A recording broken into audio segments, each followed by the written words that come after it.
Now, two major issues that seem to be on the front burner in the nation as of present is the economy and the issue of insecurity. Now, many will say with the almost $303 billion unaccounted fund, especially as it concerns crude oil theft, there's no surprise that there seems to be growing insecurity in the country. But what do we need to do to ensure that we finally get it right, especially as we look at the state of the nation? Well, while you ponder that in your mind, I want to quickly welcome you to another lovely time on Atlantic TV is Viewpoint. And as always, my name remains Mike Egobadio. Thank God it's Friday. Yes, you know how much I love Fridays. I love Fridays a lot, maybe because after Friday, it's weekend. So I love Fridays a lot. Well, let me especially welcome you to Viewpoint on Atlantic TV. I am Mercy Erabo, and you know how we do it right here on Viewpoints. We'll start with the dailies, go straight into the dialogue, and the news comes around, and of course, trending. And today is Friday edition of Trending. You do not want to miss all of that. Well, you know you can engage with us on all our social media platforms, on Facebook, on YouTube, on Instagram, at Atlantic Media and TV. We need to take this quick break, and once we return, the dailies will be next. Don't miss out on exciting news, events, and more. Stay connected by following us on Facebook, YouTube, and Instagram at Atlantic Media and TV.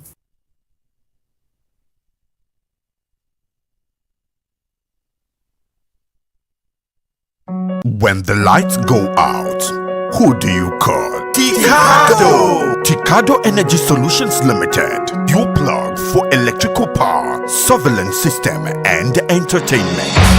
From expert electrical installation to efficient eco-friendly solar inverter systems, no matter the size, Ticado delivers smart energy solutions designed for today and tomorrow. We also help you secure your space with our cutting-edge security and surveillance system. Enjoy crystal clear entertainment with our professional DSTV and cable TV installation. Visit Ticado today at Block F4, Suite 41 and 42, HFP East Line Plaza, Abraham Adesanya, Aja, Lagos. Or call 0906 902 5025 or 0815 176 6817. Explore our services at ticado.com.ng. Ticado Energy Solutions Limited. Power, protection, peace.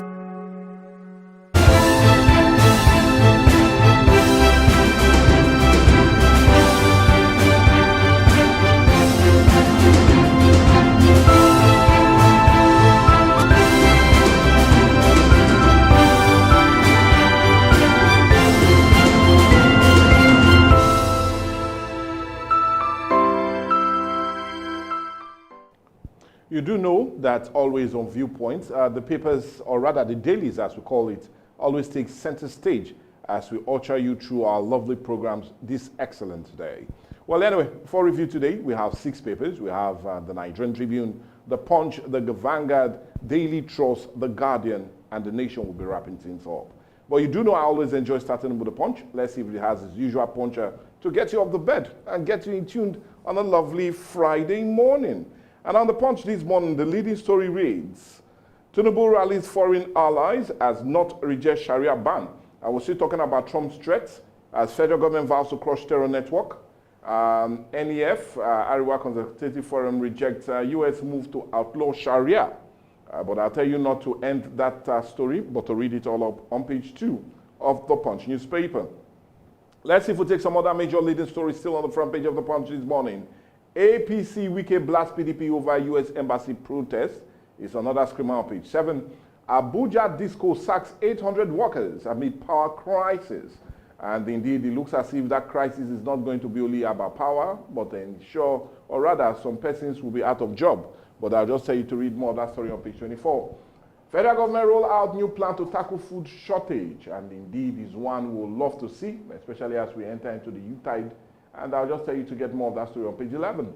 FEC OK's biometric flight boarding as Port Harcourt Airport concession is 2 major stories on page 27. Let's see if we take some other leading stories. Yes, still on the front page of the Punch this morning. Okay, vehicle imports slide to 10% on weak consumer spending is also a major screamer on the front page of the Punch. And you know I always tell you what page you can find that story. I'll just tell you to go to page 7. Pretty Mike, no, not Mike Egobadia, gets 50 million bail for alleged drug offense is a major one on page 4 and 5.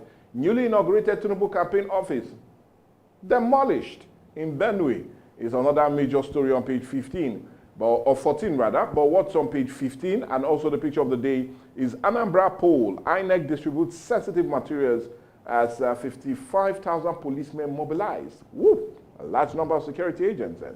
But anyway, you can get that story on page 15 and also the picture of the day on the Punch. Stories making it to the headlines of the Nation newspaper. The lead story on the Nation this morning: Tinubu, we will defeat terrorism, secure every part of the country. Nigerian engaging constructively, diplomatically to address all genuine concerns. More of that stories on page 2 of the Nation newspaper. Let's take a look at some more leading stories still at the front page of the Nation. GHL to AMCON, you can't appoint receiver manager for us. That very story is on page 3 of the Nation newspaper.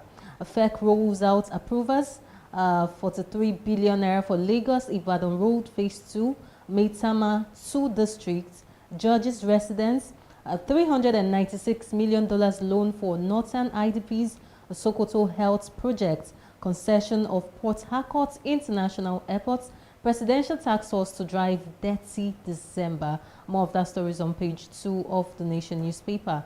Makinde approves 88 billion naira road project. That very story is on page 6 of the Nation newspaper. Nigerian targets 32% emission cut by 2035. That very story is on page 4 of the Nation newspaper.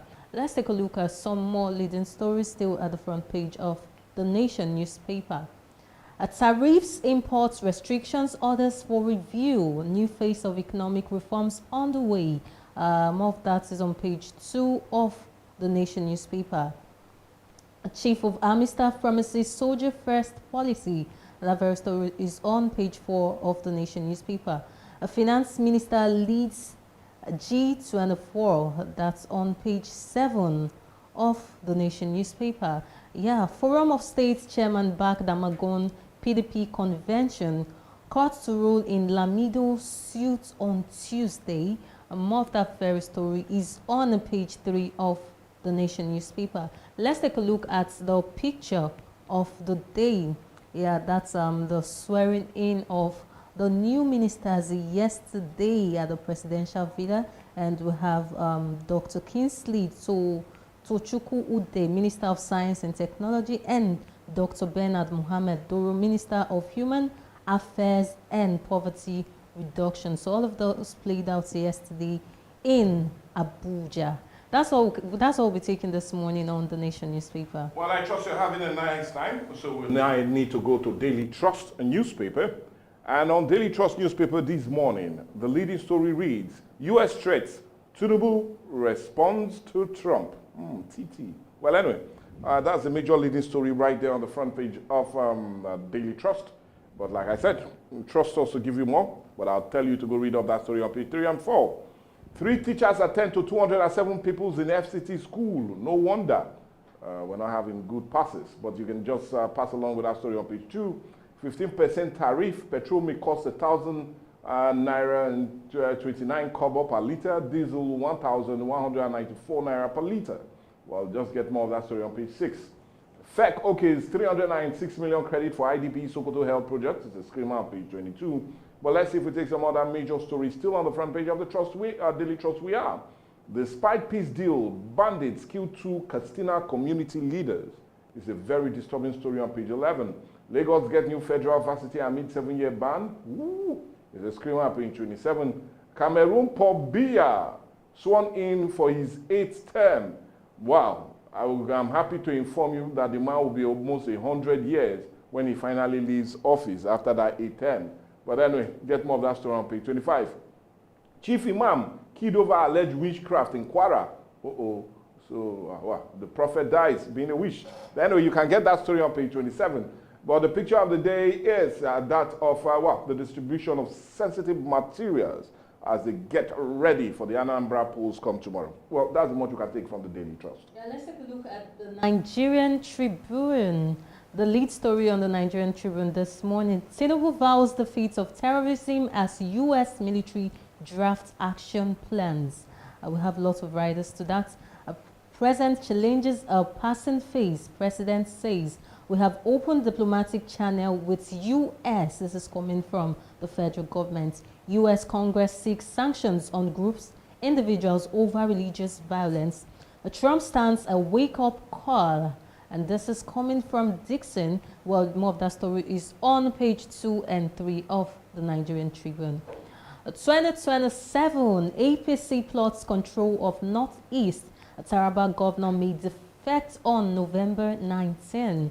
Open discussion with Adamawa governor. More of that is on page 6 of the Nigerian Tribune. Economy rebounding, inflation easing, says finance minister. FEC approves $396 million loans for IDPs. More of that is on page 11 of the Nigerian Tribune. Let's take a look at some more leading stories still on the front page of the Nigerian Tribune. PDP crisis, state party chairman back Damagun's National Working Committee insist on Ibadan conversion. Adeleke not joining ADC. This is coming from his aide. Well, more of that is on page 5 of the Nigerian Tribune. Oyo approves reconstruction of Ido Akufo Eruwa Igboho Kishi roads. More of that is on page 31 of the Nigerian Tribune. Anambra poll, Amupitan faces first test tomorrow. The European Union deploys 687 observers, 98.8% PVCs collected for election. This is coming from the INEC. OB6 credible election, kicks against the votes buying. More of that is on page 4 of the Nigerian Tribune. When it comes to health, combining vaping and smoking, well, increases risks of pre-diabetes by 28%. And this is a study. All of that is on page 31 of the Nigerian Tribune. Let's take a look at the picture of the day. Yeah, that's still all of the events that took place yesterday at the swearing in of the new ministers at the presidential villa in Abuja. Well, that's all we're taking this morning on the Nigerian Tribune. Let's take a look at stories making it to the headlines of the Guardian newspaper. On the Guardian this morning, old battles linger amid new threats, fight for survival and truth. And this is Nigeria's press at 166. That's a very big story on page 4 and 5 of the Guardian newspaper. And congratulations to Nigerian press, exactly. Shows that we're doing a great deal. Yoruba Ranu urges Tinubu to address Nigerians on genocide, U.S. threats. That very story is on page 3 of the Guardian newspaper. Damagun tightens grip as PDP state chairman disown rival leadership. More of that is on page 3 of the Guardian newspaper. A federal government bars says of FAAN assets, approves airport concession biometric upgrades. More of that is on page 3 of the Guardian newspaper. Let's take a look. We have some more leading stories still at the front page of the Guardian newspaper. Nigeria losing legitimacy over widespread killings and lack of accountability. That very story is on page 30 of the Guardian newspaper. 68% of electricity consumers bypassing prepaid meters. And this is coming from the federal government. Interesting story on page 2 of the Guardian newspaper. A Senate orders NAFDAC to outlaw sachets of alcoholic beverages by December 31st. More of that is on page 30 of the Guardian newspaper. Tinubu vows to defeat terrorism as U.S. plans military options. More of that is on page 6 of the Guardian newspaper. Anxiety tied security as Anambra elects new governor tomorrow. You can read more of that on page 6 of the Guardian newspaper. A report ranks Nigerian state health emergency preparedness below 30%. And you can get that on page 7 of the Guardian newspaper. Let's take a look at the picture of the day. Yeah, the picture of the day is still highlighting the lead story, the major story. Old battles linger amid new threats, fight for survival and truth. So it reflects how Nigeria's media, we can see a journalist, a cartoon illustration of a journalist behind bars holding a microphone and all of that. So it reflects how Nigeria's media continues to struggle with long-standing issues such as harassment, insecurity, and all of that. Well, that's all we're taking this morning on the Guardian newspaper. Well, the Vanguard will indeed be the last paper for us to quickly look at, and no surprise, seem to have a major that we might also be looking at later on Dialogue. And the leading story right there. U.S. Congress targets Mieti Allah for visa bans, asset freezes, and we're still talking about alleged Christian genocide. Kickers to that, Nigeria not in panic mode, according to the federal government, say he has open discussion with the U.S. We are going to defeat terrorism. Well, President Tinubu seems to be reassuring us. U.S. Army draws up strike plan against Nigeria. All of that story, I'll just tell you to read it up on page 5 of the Vanguard. Let's see if we take some other major stories still on the front page of the Vanguard this morning. Economy records strong growth, and this is according to Edu on page 8. Mba Fubara, Abiodun worry over deplorable state of police training college. This is a major one on page 7. Anxiety as Solodo, 2 women, hooray, and 13 others test might tomorrow. And I know Messi will be gunning for the ladies, but anyway, page 14 seems to have more of that story. Electricity, operators push for gradual transition to cost-reflective tariff. And you can get more of that story on page 19. Let's see if we take some other major stories still on the front page of the Vanguard this morning as we truly want to wrap things up on the Vanguard. Okay, PDP crisis. Damagon tightens grip as state chairman disown rival leadership is still a major one on page 9. Forced declaration of assets. Tackle backlog of cases. CGN tells tribunal. And you can get more of that directive on page 9. FEC approval for 3 billion naira road for Lagos-Ibadan Highway, East-West Road orders. Is still a major one on page 51. But he is number 1. Well, I know you're wondering who I'm talking about. I'm talking of no other person but UEFA Champions League. Osimhen overtakes Haaland and Kane and Mbappe as Europe number 1 striker. And no surprise, you can get all that story on page 54. And remember, he scored 3 against Ajax, the faster than just within a week at the UEFA Champions League. But anyway, let's leave the league alone and go to the picture of the day. The picture of the day is the readiness of the Independent Natural Electoral Commission as the Anambra election materials are being received and disbursed to the various polling units. And you do know that election is scheduled for tomorrow. And indeed, we're just going to see how Ahmed Puton will be taking charge of all the issues that will play out tomorrow. His first litmus test. I hope he will pass. But anyway, we'll pass all of that. I'm telling you can read more of that story up on, well, you do know you can get them all read up if you wish to go get any of the dailies. And stories that catch your fancy will definitely be what you'll love to read up and get more information. But talking about information, let's just see if we take some very little as it concerns that. And one that it seems a major one that I would really love to talk about is the issue of how press freedom has been over the years. 166 years is what the Nigerian press is celebrating. But, well, anyway, it's still not hooray at the end because they still have lack of press freedom is being cited in Nigeria with many journalists either behind bars on account of doing their job. And we've seen many of them being killed also on account of doing their job. But the truth is, should press freedom not be entertained, especially in a country of over almost 200 million persons? Messi, well, every need to celebrate, but also every need to reflect. Yeah, so I used to hear people say, in this country, freedom of speech is free, but freedom after speech is not free. So interesting. So now you see why we got that major one on the Guardian newspaper, talking about press, the journalists doing their jobs, and then they end up going behind bars and all of that just because they did their job. Press freedom is really not guaranteed. And it's a bad thing that we are celebrating 166 years and we're still having to go through all of these old things. Like now we expect things to be better, we expect improvements and all of that. These are things that so many people even died fighting for, and currently we are still going through the same issue. I think it's something that really needs we really need to work on. It's something we really need to reflect on, because I don't really see it as a thing of celebration, because if it was a thing of celebration, probably won't be having that picture of the day on Guardian newspaper. Expressing or showing how journalists are being treated in the country. Exactly. But whether you agree or not, we still need to celebrate that we are doing our job. And we are doing it undermining we seem to be caged. But, well, irrespective of that, press freedom in Nigeria, like I said, seems to have a long way to go to be like what we see in more developed climes.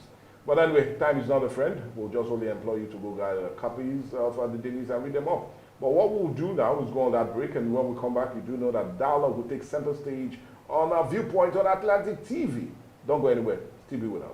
All right, my name is Desoka, the comedy catalyst, also one of Nigerian comedy. All right, guys, back at yes, boss. My name is Osh, baby. CME Alade.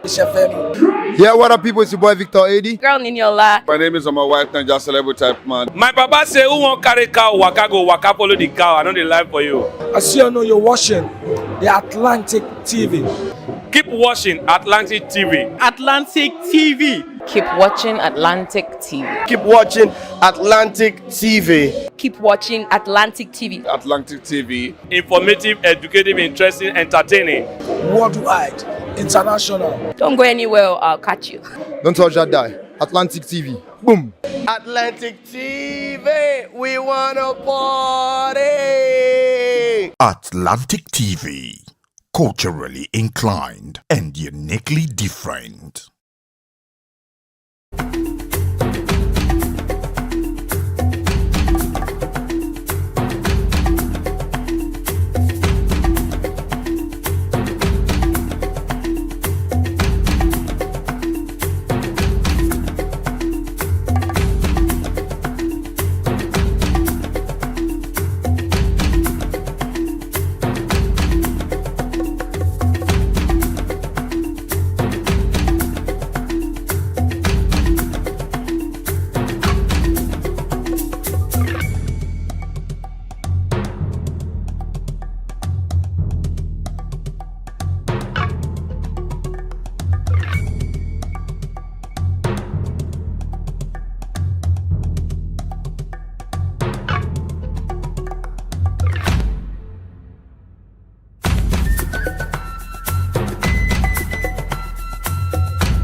Atlantic TV. Culturally inclined and uniquely different.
millions of lives are stolen, dreams cut short, futures traded in silence. Human trafficking is a modern-day slavery. It hides in plain sight, tearing families apart and trapping the vulnerable in fear.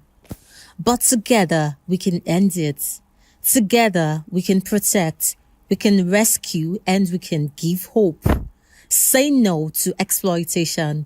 Say no to slavery. Say no to human trafficking. Powered by Atlantic Media and TV. Behind closed doors, too many suffer in silence. Too many lives are scarred by violence in the very place that should bring peace, the home. Domestic violence is not love. It is pain. It breaks trust, destroys lives and families, and steals futures. Domestic violence is not a private matter. It's a violation of dignity, and it must end. Because hitting a woman does not make you a man, but correcting her in love and staying in peace with her is God's plan. Together, we can raise our voices, protect the vulnerable, and rebuild lives. Say no to silence. Say no to fear. Say no to domestic violence. Powered by Atlantic Media and TV.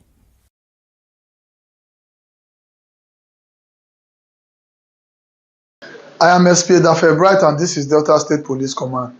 Today we'll be treating and addressing an issue that's different from what we've been doing before. Not parading suspect this time, but bringing to you a very important information. Do we know that over 85% of Nigerians do password their phones, whether it's Android phones or iPhones? There's always a password.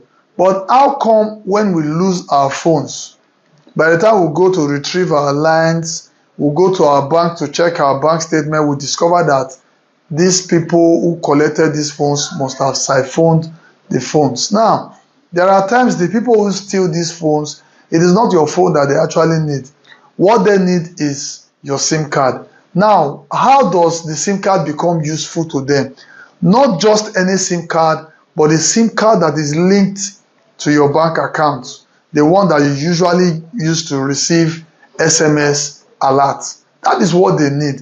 Now, by the time they collect your phone, steal your phone, rob you of your phone, what they do is that they remove this SIM card from your phone and insert it on another phone. So your phone does not really need to power on. They don't even need you to give them your phone password. They don't even need your ATM password. The moment they have access to your SIM card, they can do anything they want to do with your bank account, because all they need is to generate an OTP, and the message, the OTP that is called one-time password, will be sent to that your SIM card, and with that they can do anything they want to do with your account. That is why people lose millions of their life savings simply because they lost their phone. By the side of this video, we'll be doing an illustration. You will see an illustration that talks on how you can password your SIM card. Now, the topic that we are here to discuss, passwording of SIM card. When you get a phone, pick that your phone now. See how you can password your SIM card. If you password your SIM card, by the time for any reason, your phone gets to the wrong hand, even if they remove your SIM card and insert on another phone, the first thing that you will get is a prompt that you should enter your SIM PIN. The moment they cannot get the SIM PIN, they cannot use your SIM card for anything. After the trial of 3, the POC prompt will come because the SIM card will be blocked, and you can only unblock that SIM card when you have the POC number. Some of us don't have our SIM pack, because on the SIM pack it is written there the SIM PIN and the POC number. But because some of us don't have our SIM pack, I would advise you to quickly locate the nearest office of your service provider, be it Airtel, Globalcom or MTN. Approach them and request for your POC number. Once you've gotten your POC number, you follow these instructions and ensure that you password your SIM PIN. Your SIM PIN is very, very important. On my phone, for instance, once you turn off the phone and you turn it back on, you must enter your SIM PIN. If you cannot enter your SIM PIN, the SIM card will be useless. And I'm telling you, once they cannot have access to your SIM card, your money will be safely in the bank. They cannot have access to. There was a time I lost my phone, and it took me about 2 weeks to go to MTN office to retrieve my SIM card. Why did I wait 2 weeks? Because I knew I had a SIM pin. I knew they would not have access to my bank account. I knew they cannot even use my SIM card for anything. Some of these people, when they steal phone, we'll be hoping that, we'll track the phone. Some of them don't even sell the phone. They will just condemn the phone and just get the SIM card to see if they can have your money. Please, they say a word is enough for the wise. It is very, very important. Don't see this video and just pass it by. Watch this video to the end. We're almost approaching the end of the video. Ensure that you take the lesson. Please password your SIM card. They say a stitch in time save nine. It's very, very important. Make haste when the sun shines. Not be to call. You don't have to start running and start saying, what do I do? What do I do? When you can prevent it. Let's not forget, prevention, they say, is better than cure. Thank you. Atlantic TV, culturally inclined and uniquely different.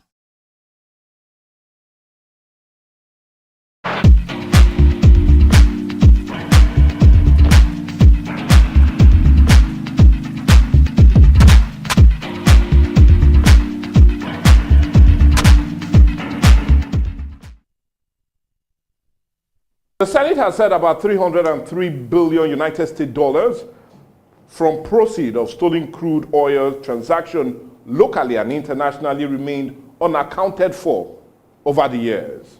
An internal report presented by the chairman Senate Ad hoc Committee on Crude Oil Theft, Senator Ned Nwoko, said according to a forensic review by consultants, over $22 billion, $81 billion, and $200 billion have been unaccounted for. According to him, the report recommended strict enforcement of internationally recognized crude oil measurement standard at all production sites and export terminals. The committee recommended that the federal government deploy adequate modern technology equipment and logistics to security agencies to enable them function effectively. Now, this report is coming at a time of citizens' confidence on government seems to be waning, both as it concerns the economy and security, which has in recent time taken center stage, especially after the threat coming from the US President Donald Trump that the United States will have no other alternative but to strike Islamic militants who are in the habit of killing innocent Christians in Nigeria. But the question still remains, what should be done to make Nigerians feel a sense of security, both economically and in real physical sense? Well, all of these and more is what this great edition of Dialogue is centered on. And we're looking at the state of the nation, looking at two critical ones, the economy, especially as it concerns the 303 billion United States dollars unaccounted crude sales. And not only that, but the issue of a real growing insecurity, knowing that about 2 other persons were killed yesterday in Castina, even after signing an agreement with the bandits. But anyway, he'll be here to indeed help us talk about this, and I'm talking of no other person but Comrade Kevin Ojomodo. Well, you do know he's the senior special assistant to the governor on human rights issue, and one that is truly concerned about what seems to be playing out. Good morning and welcome to the show, sir. Good morning, Mr. Ray. Thank you for having me. Good morning, viewers. Well, I want us to first start with the revelation, especially coming from the Red Chambers yesterday,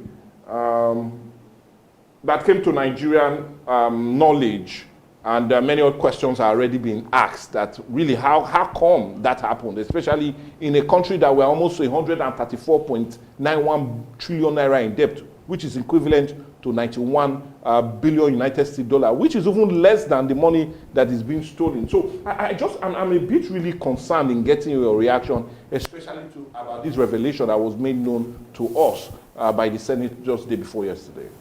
Yes, first I must commend the effort of the committee, heavily led by Senator Ned Nwoko. Yes. They have done a good job to have been able to pinpoint and highlight this shortfall and pitfalls that bedevil our system. It's pathetic, it's epileptic, it's worrisome that such a humongous amount of money cannot be accounted for in a country that keeps calling for foreign investors to come and invest in the modular refineries, to come and invest in the oil sector, come and invest in various sectors of our economy. Now, what does this tells us? That there are a lot of issues in terms of leadership and accountability that's affecting the Nigerian people. You will agree with me that in the time of President Goodluck Jonathan, the CBN governor at that time, Lamido Sanusi, also raised an alarm that the amount of money has not been remitted from oil proceeds.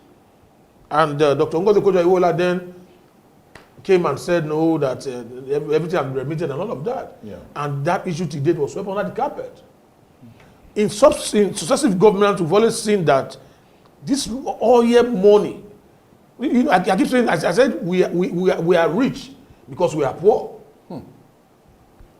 The oil that we've gotten, that God has said, okay, use it to develop your country, to make it an envy of the global community, has now become where everybody wants to sap from. And when they sap, this money is taken to a foreign account, is dispensed around the league of some few persons. And while I commend the committee, I want them to also go further to tell us who are these individuals. Identify the names of the companies, internationally and locally, tell us the individuals and the account where this money went through, because telling us that 303 billion US dollars is missing is not enough. We want to know who are the culprits, which firms, who are the owners of these firms that this money, how did this product left the shores of Nigeria, who gave them clearance, from which point, from point A to point B, how did the crude left the Nigerian shore? So there are a lot of unanswered issues around this matter of concern. And more pathetic is we keep borrowing when we have the means and wherewithal to even borrow to the global community and fix our own economy and fix our own country. It's okay. Now, how much are we talking about to fix our refineries? This money is even enough to build like 2 refineries that Dangote has built. More than to build standard. So if we say, okay, we want to bring our 4 refineries to the modern day standard, we can do this without even borrowing money from any coffers. But I do not understand how we have leaders, how we have people that we man these offices, they become docile when it has to do with oil money. Well, anyway, I'll really be curious to ask you, because that's where my next question naturally will go. Now, you do know that crude oil is still the bane of our foreign revenue, and it still remains that, and so critical to all of our well-being. And the federal government has said, they are now more repositioned to ensure that they balance the sheets.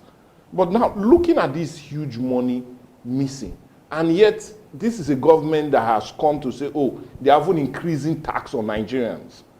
So does it show that this government is really sincere in dealing with the issue of wastages and leakages that seem to be on account of our oil money going the other way, rather than having it done?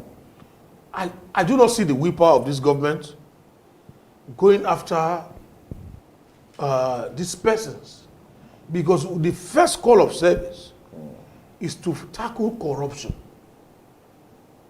As a president, the first call of service is to pursue that, to ensure that there are no leakages within every spectrum of governance.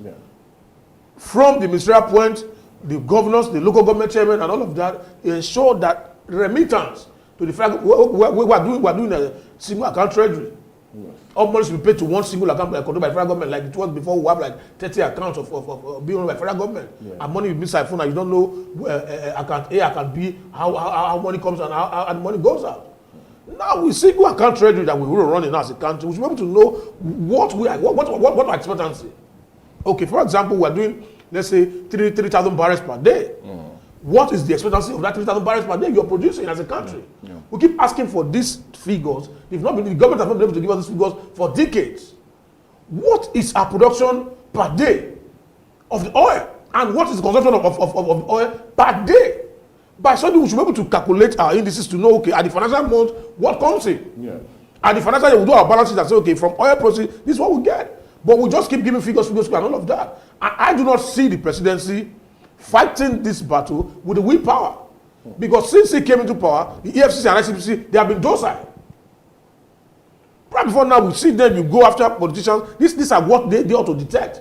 This money pass through accounts. Yeah. Whether domiciliary account, whether local account, whichever one, it passes through account. And what is the job of the EFCC and ICPC? To monitor financial transactions that goes within government coffers. But they've drifted away from this particular course, and you see them in hotels, in clubs, in mosques, looking for people that are driving Benz and luxury cars to arrest. Whereby those that will swear into power that are supposed to defend our finances are the one even living exorbitantly with our monies. So there's no drive. You feel it's a misplaced of priority? Absolutely. Simply put, misplaced priority in terms of governance and accountability to the people. Because people keep asking, you see that they were asking a minister, how much do you do to our roads per square meter? You couldn't give a figure. Because by answering that question, we want to detect to know how much to run the entire road. Yeah. But he didn't want to give a figure. When you ask questions that needed answer, they just suppose they find a way to meander the way out of it because they don't want Nigerians to be aware.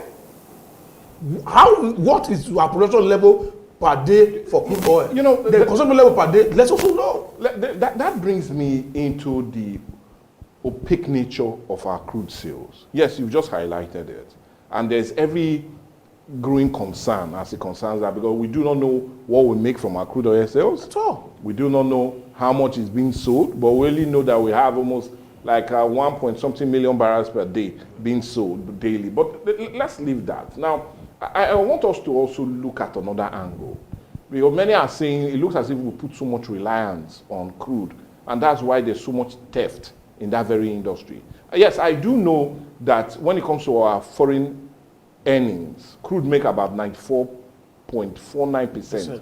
And not only that, when it comes to government revenue spending, it makes about 70 to 80% of that. But you also agree with me that there's now a growing divestment in the hydrocarbons. And now people worldwide are now moving to more renewable energy. Is it not enough time for the government to diversify our economy and look at other measures or ways we can now gain more money?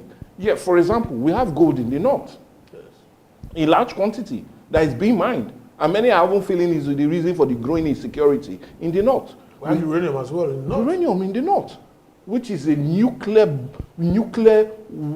bomb facility that would in high demand. Not only for nuclear bomb, but also for creating energy and all of that. But now, my next question is, don't you think it's now time that this government need to think differently? And let's leave the issue of hydrocarbons, leave the issue of crude oil. Maybe when we now put less emphasis on that, we might have less stories like this coming out from probes. Is it not the time for the government to think about changing our revenue growth and thinking about other means of gaining revenue for the country? You know, Nigeria, we as a country, we love borrowing concepts that are alien to us, that we do not have the prerequisite knowledge of this concept. But because it's been used by the Westerners, we adopt same without understanding the fundamentals and the criteria of how these processes and systems and programs, how they work. We've seen several successive governments who come out and tell us that economy beyond oil, diversifying the economy beyond oil, looking how to use. We have cocoa. Things that give us money to build our refineries that they enjoy today. Cocoa, rubber, and granite, and timber. Those were from the agricultural produce that we used to build our refineries, not from oil proceeds. Then today, now that we have oil, we've not been able to even put our refineries up to speed. So it tells you we have leadership dysfunctions. I agree with you. If we invest heavily on gold, look at Saudi Arabia, for example. Look at Singapore. These are countries, even with the oil boom, they still diversify the economy into other areas. Look at Qatar. Make your country a tourist hub. There's huge money in tourism. Nigeria, we have all locations for tourist attraction. In the north and the south and the southeast, we have all of it. We have uranium, we have gold, like you already stated. Yes. We have black stones, we have all that mineral resources. Look at Okwila. You just stay, granite is there every day, granite is there every day. Look, you go to Kogi, you see you have limestone and all of that. God has blessed us as a country to say, these people will never suffer for decades. Each region has what it takes to feed itself and extend to the neighboring region. Hence, why was the regional government at that time? Everybody was able to bring them to the table. Now come through federalism, so okay. Now, like federated state, some states cannot even produce 10% of their running cost per month, if not for the reliance on oil. They just sit and wait for federal allocation to go from oil. That's why I'm asking that question. Is it not time we forget all of this so we do not bore ourselves with such unnecessary details, unnecessary spending, and also being lazy at the end of the day? It's long overdue. The question you asked is long overdue. Even in the era of Goodluck Jonathan, they said we want to think of an economy beyond oil. But we didn't see those blueprints. They come up with programs. You saw the rice pyramid they did the other time, a pyramid that collapsed and nothing to date. You can't account for it. You come with different manifestos and different agendas. You pursue 13%, 13 agendas, 4 agendas. You can achieve one at the end of the day. Give Nigerians one agenda. And stick to it. One agenda. Nigerians we're very patient people. Tell us in the next 1 year you are fixing electricity for us, then watch us as Nigerians, use our own initiative to make wealth. Give us free education for the next 4 years and watch Nigerians come out in flying colors to compete with their counterparts globally. Set our healthcare to function where the aged people are being paid monthly and see how people will have the relief and there'll be longer lifespan. But in all of this, we're not looking at the devastation of our environment, but the same oil. People cannot go to the farms. Now the hydro project they did in Ogoni has collapsed just 4 days after they commissioned it. What does that tell us? That something is fundamentally wrong with our leadership. Well, anyway, that seems to be what we're really discussing about today. We're looking at the state of the nation, looking at 2 critical sectors. We're talking about that of the economy, especially as it concerns crude oil that seems to be the bane of our revenue generation. And not only that, but you do know also on the front burner as it concerns the state of the nation, we're talking about the issue of insecurity. But anyway, in case you're joining us now, you're still with us on our Viewpoint on Atlantic, and you do know his dialogue, and we still have no other person but Comrade Kevin Ojumodo helping out with the discussion. Well, anyway, we're still talking about the state of the nation. I want us to leave the economy for now, okay, and look at another that seems to be trendy, especially in the north that we just spoke about, yes, and it's the issue of insecurity. Yes, all of these only came more serious, especially after Donald Trump, the president of the United States, threatened to attack Islamic militants that have been killing cherished Christians for years, as he puts it. Now, they've been going back and forth about it, and it's always is the #1 news item in the country as of today. Yes. In almost all TV network, all social media platform, all print media, it's there as #1 talk. Now, I'm really a bit also concerned in getting your reaction to all of this. Let's look at that very threat being given. And what's your reaction to it, especially when you first heard it? When I heard it from President Trump, he tweeted before he gave a vocal input on it. Yes. When I saw the tweet on that Friday night, it gave me succor. Succor. It gives me this relief of hope that certainly Nigerians were not alone in this fight. We're not alone taking these pains. We're not alone looking at our dailies each day, see our mothers being battered, our sisters being raped and forced into early marriage, our brothers being kidnapped and killed on a daily basis. We'll see it trending, but because it hasn't gotten to your own door point, you do not know how the people feel being in IDP camp. You know what the father feels having your family in the house and the next minute they are all gone before your very eyes and you have find yourself in an IDP camp, living with people you've never stayed with before, trying to live from hand to mouth, at the pity and mercy of if they bring a ration you eat, if you don't bring a ration you have to be starved till the ration comes. That you leave your home and your means of livelihood and stay in a cubicle, an enclosed space, called an IDP camp. Not even well managed to the standard that an IDP camp ought to be. We've seen them in the adequate looking malnourished, looking uncared for. It is a wake-up call. When a sovereign nation fails to protect our sovereignty, then external interference becomes inevitable. We have sovereignty. Everybody's saying sovereignty. What is sovereignty? For you to call a government, you must have a territory, a population, a government in place. That's what makes an entity to be called a state.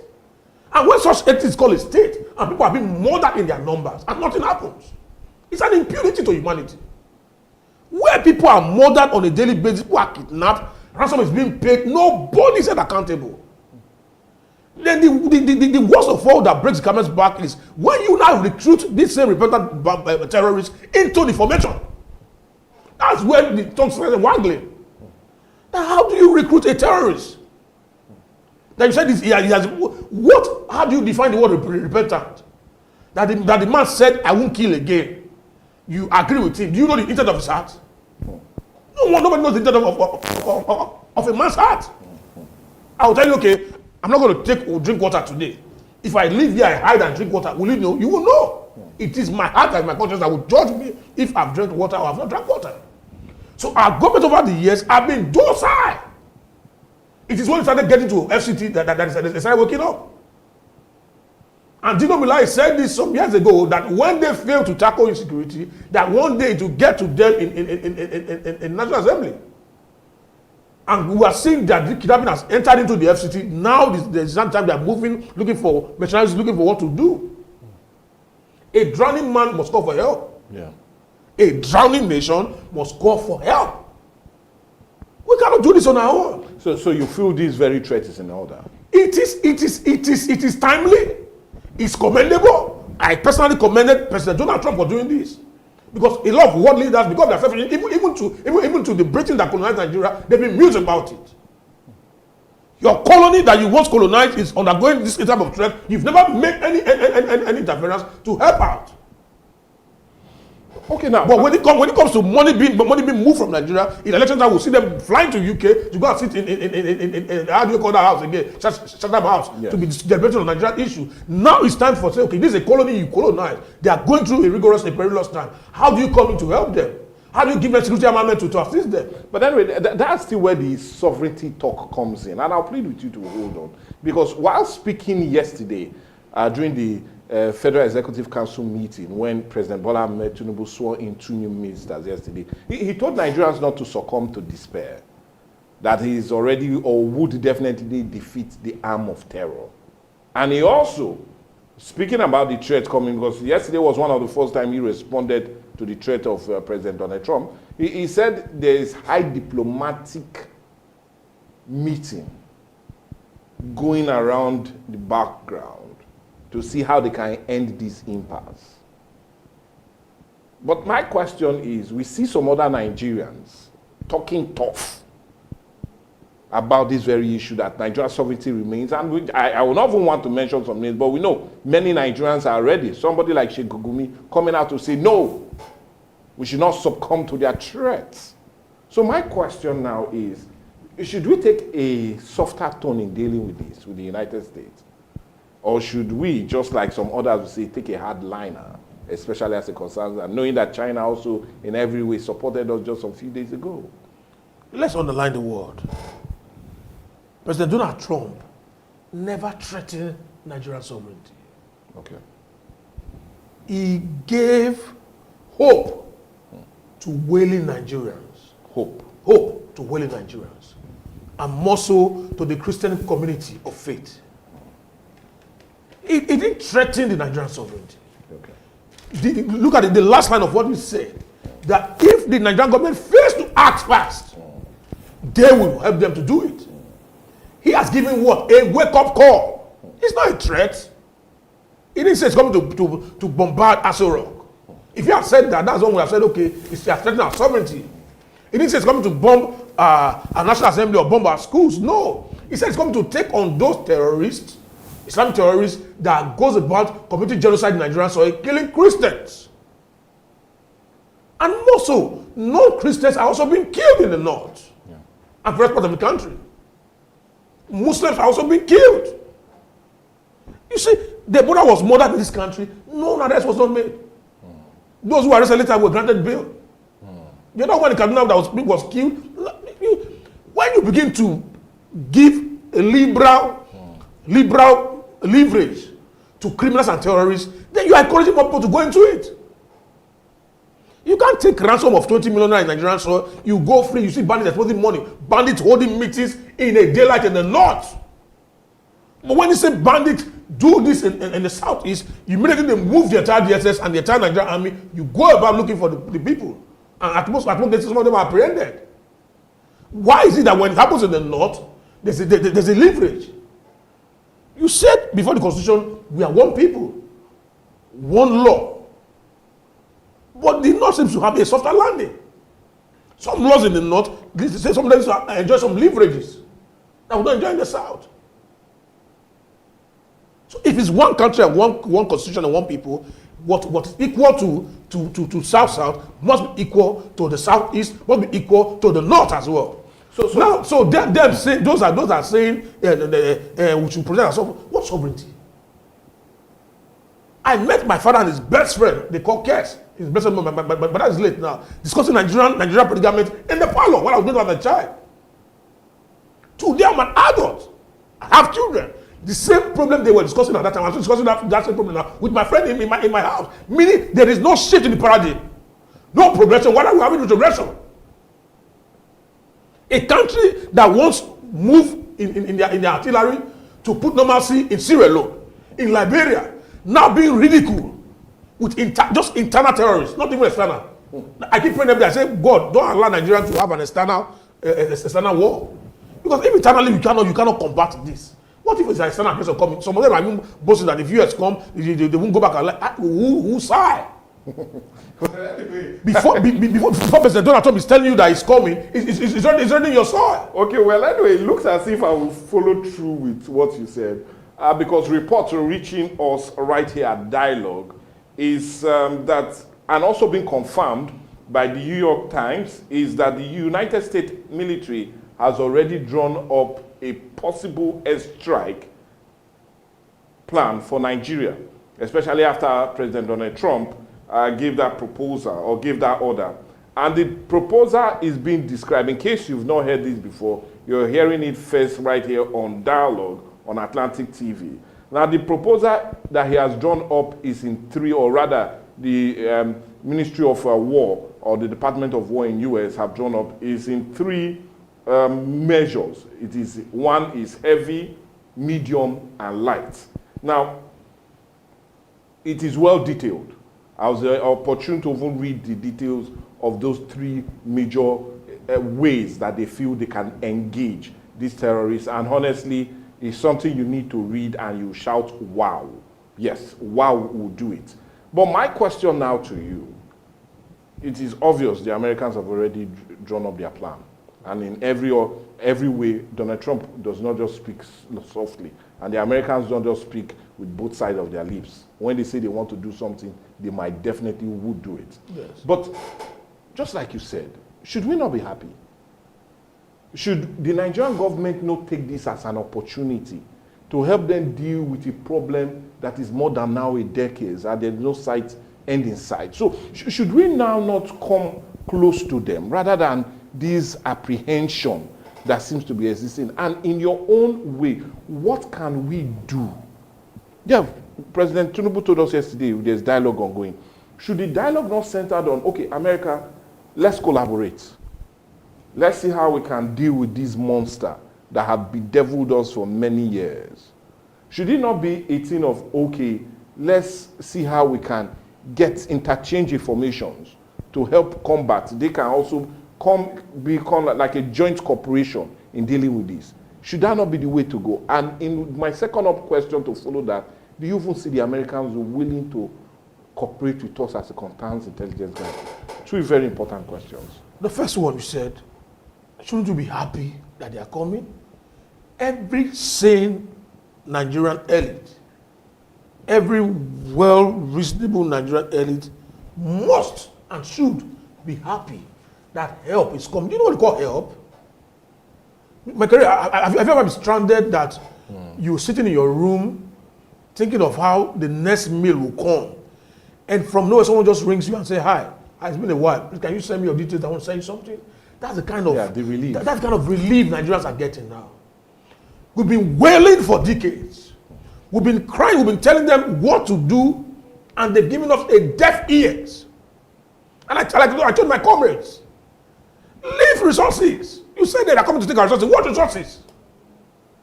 I'm a Niger Delta. What have I benefited from this oil? What? I buy same fuel 920 per liter as a Niger Delta. On that where we are now, there's crude lines, there's gas turbines. What do I get from it? We should be like the citizens of Dubai, that they don't even work, and they're being paid by their government. If you want to work, go ahead and work. But today you don't even know the host communities and also the non-host communities. Those even in the north controls the means of production in the south. Who owns the oil wells? We're talking about resources now. Who owns the oil wells? Let's check the names, check the history. We have only few persons in the south that even have oil wells attached to their names. There are no more than 3. All retired generals in the north, they own oil wells. Emirs in the north, they own the oil wells. Okay, let's leave the ethnic side of it. Okay. Having said that, now I do not trust the Nigerian security architecture to work in line with the United States military. They might mislead them into an ambush. Let them work separately. We are coming. We are here. But will intelligence gathering not help both sides? No, you see the US, they have advanced technology to combat terrorism. Nigeria was still in analog. Are they there? So NAF has done several bombardments in the north, and they killed innocent civilians. Because of what? They lack intelligence. The intelligence and ground intelligence, they differ. I think they are banned. Are you sure? You say that they are banned strike. Boom. And we have counted. And nobody said accountable. The international law tells you that if a citizen will be, if a civilian will be killed in an operation, for you to get to a terrorist or to get to an armed, abort the mission. They value the life of one civilian casualty. But in Nigeria, what do you see? They will take air intelligence, ground intelligence will come and say it's confirmed. They will strike. You see innocent people have been killed in villages. The next thing they will go down and pay condolence and say we are sorry for human life. You can't quantify it to anything in the world. So I do not even trust the Nigerian military for them to work in line with the United States military. Let Donald Trump come, take out these criminals and terrorists from our soil, and let Nigerian government sit up. They're talking about President Trump saying it's diplomatically. What diplomacy are we using here? Our hands are tied. We are drowning. Our nation is in shambles. We need help. Don't tell us what diplomacy. 2 years going now, the line you came in now, we are still saying, they kill somebody in the north, they kill somebody in the north. And no, you can't travel the Nigerian soil from here to even Edo State. You be saying Hail Mary while you travel to ensure you go and come back safely. If you are a Muslim, you keep reciting the Quran for safety to go and come back safely. If you are a traditionalist, you keep praising your worship to ensure you go and come back safely to your house. This Nigerian soil that we travel around, you do videos and all of that before now. You can't do it anymore. Now we are entering, this is better for them to come because we are entering the Ember month, the main festive period whereby there will be rush for everybody to want to make criminal money. Let them come now, November, so that by December we'll have peace. Okay, well, if you feel that's what we need now, but many Nigerians are also of the view that a strike from the United States of America will affect the economy. And you agree with me that we're on a path of growth. A clear example is that if you look at the Eurobond, which was our 2.3 billion United States dollars, it was even overpriced by 400%, which shows that our economy is growing. Now, do you feel a strike on Nigeria, even if it's a terrorist, will affect the economical side of growth of this very nation? Because that is what many Nigerians are saying, that, a strike in Nigeria will affect the already stable dynamics as it concerns the economy. That is on a progressive trajectory. My Gary, what growth are we talking about? Is it growth in paper or growth in reality? What economic growth are we talking about? How much do you buy a bag of Gary? How much do you buy a carton of noodles? How much do you buy a tuber of yam in the market? Until this reflects in the everyday life of a Nigerian. You don't tell us what on paper. You don't give us macroeconomics on paper or microeconomics on paper for us to go and to study the wealth of economics by Adam Smith. You must show us on the reality, on the ground. What is Nigeria, the economy you are talking about, and we are going to borrow again? If your economy is stable, you don't go about borrowing unnecessarily to fund your budget. What happens to our IGRO?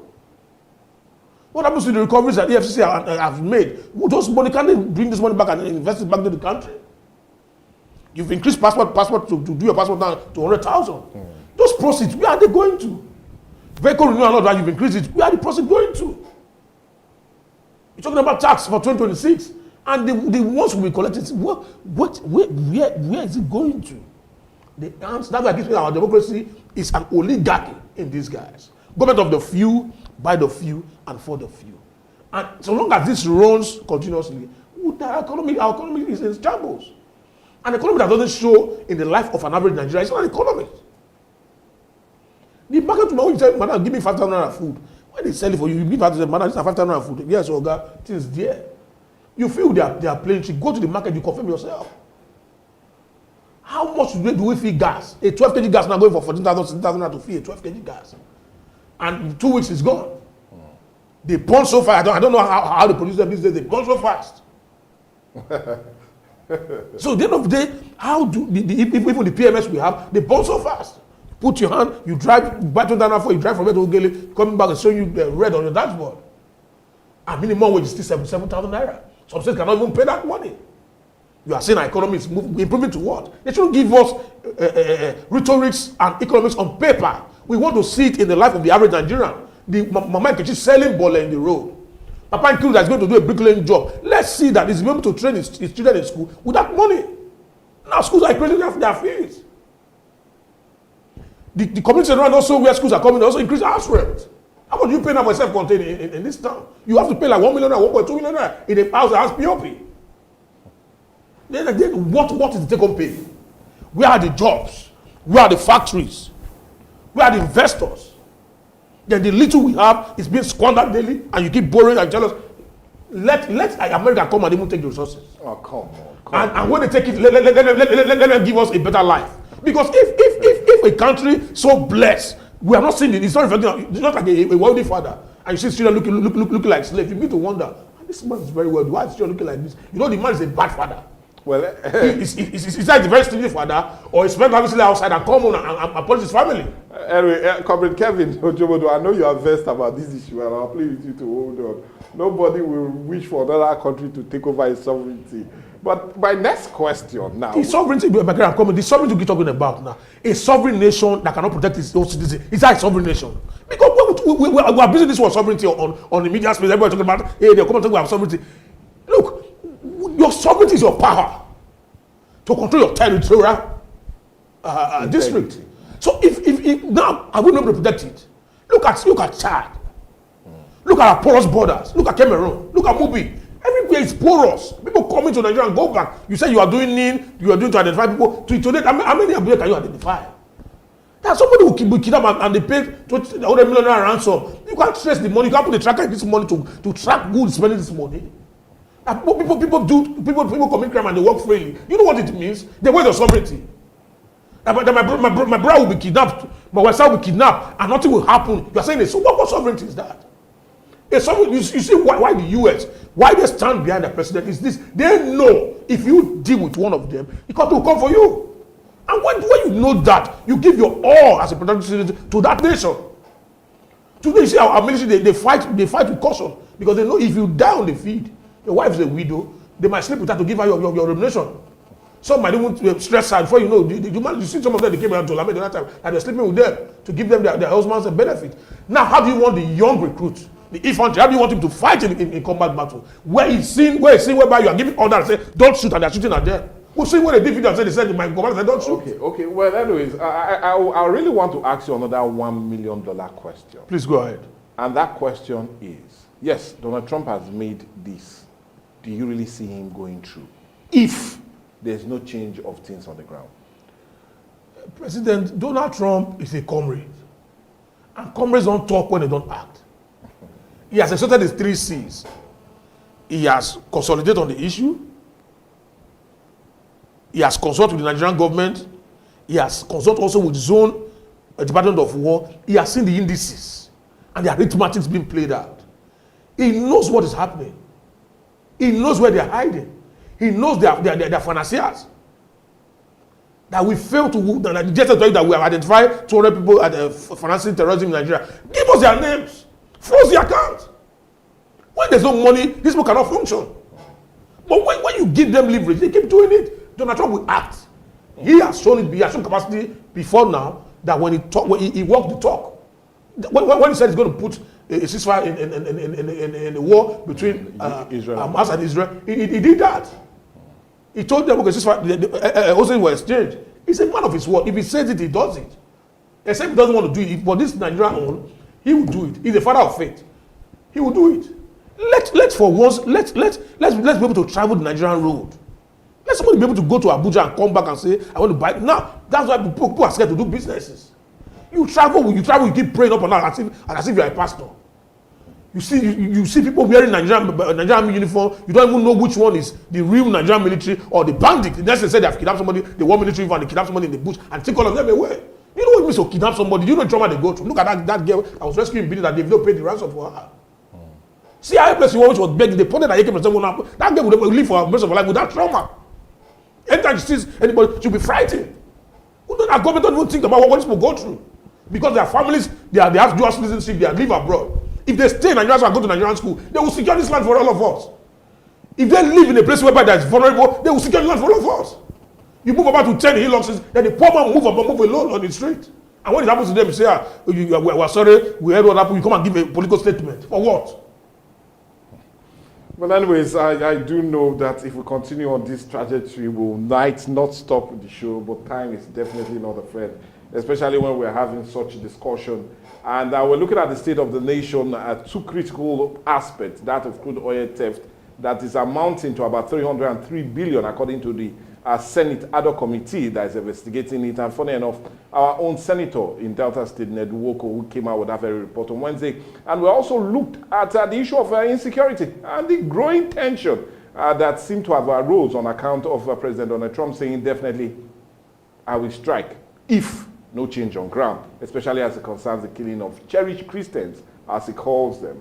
But anyway, that's the much we can take, but we cannot go without thanking no other person but Comrade Kevin Ojomodo. I know how busy you are. You need to even be somewhere at the moment. Very well. But you felt coming to talk to us right here on Atlantic TV. Dialogue it is something that you hold so dearly, and I really appreciate you for it. Thank you for your time. Pleasure always. I mean, Nigeria succeed. Amen. I'll put a big amen to that. Well, a big amen it is to that, as much as we wrap things up, but you do know the conversation does not end right here on the show. Let's get your comments, your contributions, and all that has transpired on Dialogue today. Let's get them as you send them to our different social media platforms. Yeah, they're already there on your screen in case you're watching. And let's get your reactions to it. Will President Donald Trump go ahead with his word, with his strike? Will there be a total change, especially as it concerns the insecurity in the country? What's your view? All of that we'd love to know on Viewpoint. But for me, Michael Gobadia, let's see if we take a break on this. You do know the program still continue. Viewpoint will definitely not end now. We'll go for the news, and after that, definitely, you know, nothing but trending will take center stage. But for this, God willing, we'll do Dialogue, same time, same station next week. Bye for now. When the lights go out, who do you call? Ticado! Ticado Energy Solutions Limited. Your plug for electrical power, surveillance system, and entertainment. From expert electrical installation to efficient eco-friendly solar inverter systems, no matter the size, Ticado delivers smart energy solutions designed for today and tomorrow. We also help you secure your space with our cutting-edge security and surveillance system. Enjoy crystal clear entertainment with our professional DSTV and cable TV installation. Visit Ticado today at Block F4, Suite 41 and 42, HFP East Line Plaza, Abraham Adesanya, Aja, Lagos. Or call 0906 902 5025 or 0815 176 6817. Explore our services at ticado.com.ng. Ticado Energy Solutions Limited. Power, protection, peace.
Atlantic TV, culturally inclined and uniquely different. My name is Desoka, the comedy catalyst, also one of Nigerian comedy. Alright guys, back again, yes boss, my name is baby. CME Alade.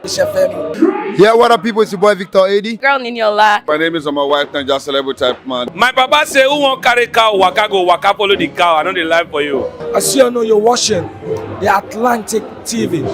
Keep watching Atlantic TV. Atlantic TV. Keep watching Atlantic TV. Keep watching Atlantic TV. Keep watching Atlantic TV. Atlantic TV. Informative, educative, interesting, entertaining. Worldwide, international. Don't go anywhere, I'll catch you. Don't touch that die. Atlantic TV. Boom. Atlantic TV, we wanna party. Atlantic TV, culturally inclined and uniquely different. Ruth Gender Foundation. I'm Ruth Edema Collins. I hold a first degree in physics electronics, a postgraduate qualification in business administration, and a nationally certified French language tutor.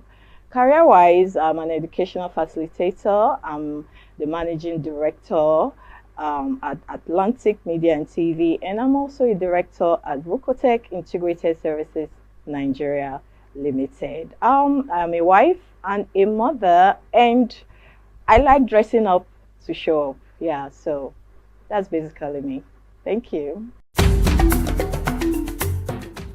Root Gender Foundation was inspired from my personal experiences growing up as a young girl in a typical Nigerian environment.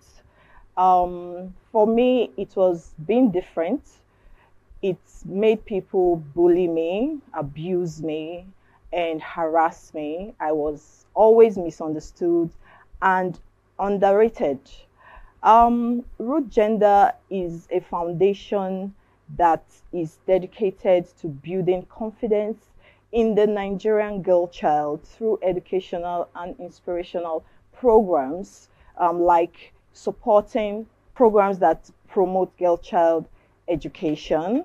We also organize physical exercises for our young girls for the overall well-being of their mental and physical states, and also for the acquisition of self-defense skills.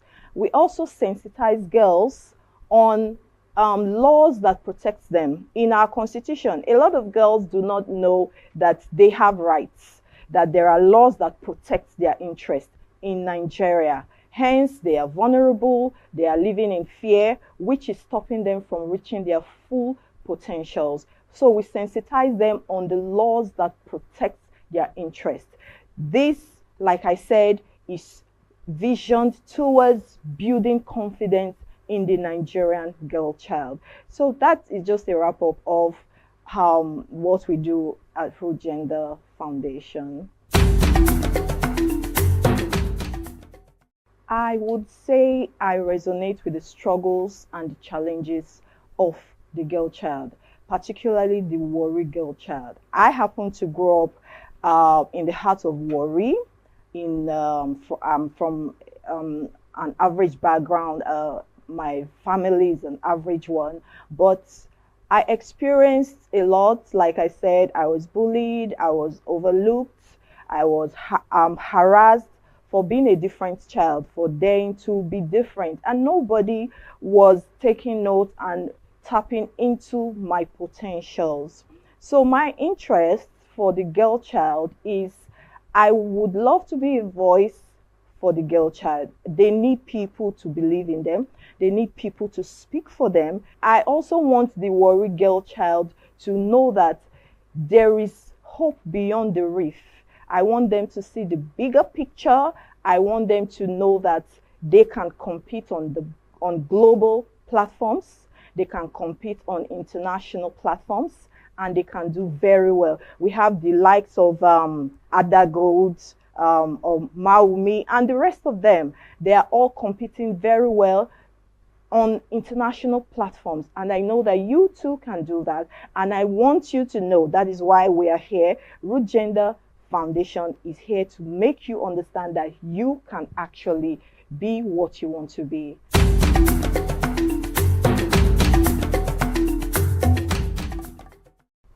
As part of our objectives at Root Gender Foundation, we are dedicated to promoting girl-child education. Like I said, I represent the brand Warri Girl Child. I represent the brand the African Girl Child, because I have gone through the struggles from there to here. So giving 2 million to the best female participants is just a way to share them on. It's just a way to make them know that we believe in you. I believe in you. You can look up to us. We are sharing you on. It is not about the money. We believe in your potential. We want our girls to know that you are doing the right thing at the right time. You are in the right place, and this is what you should be doing. That's why we are supporting you. And we will always be here to support you. Girl-child empowerment to me is enforcing laws that protect our girl child. You know, my NGO, we've been pursuing a bill that we will see to be passed. We are asking that our girls should be allowed to carry pepper spray as weapons of self-defense. Because if you look at it, our women have nothing to protect themselves. They are just there by the grace of God. So we are pursuing laws that will protect the girl child. So empowerment, girl child empowerment to me is enforcing laws that protect the girl child, educating the girl child on time and money management, financial literacy, and equipping them with self-defense skills. Also, access to quality education. This to me is girl child empowerment and nothing more. A girl child must possess effective communication skills. They should be able to communicate. effectively. A girl child should be financially literate. She should know how to manage her finances, and she should also know how to manage her time. Yes. Also, most importantly, another skill is self-awareness. It's important for our girls to know who they are, to believe in themselves. That's the vision of our NGO, building confident girls that can achieve their full potentials in Nigeria. That is our NGO's vision. So yeah, those are some of the skills I believe that the girl child should possess.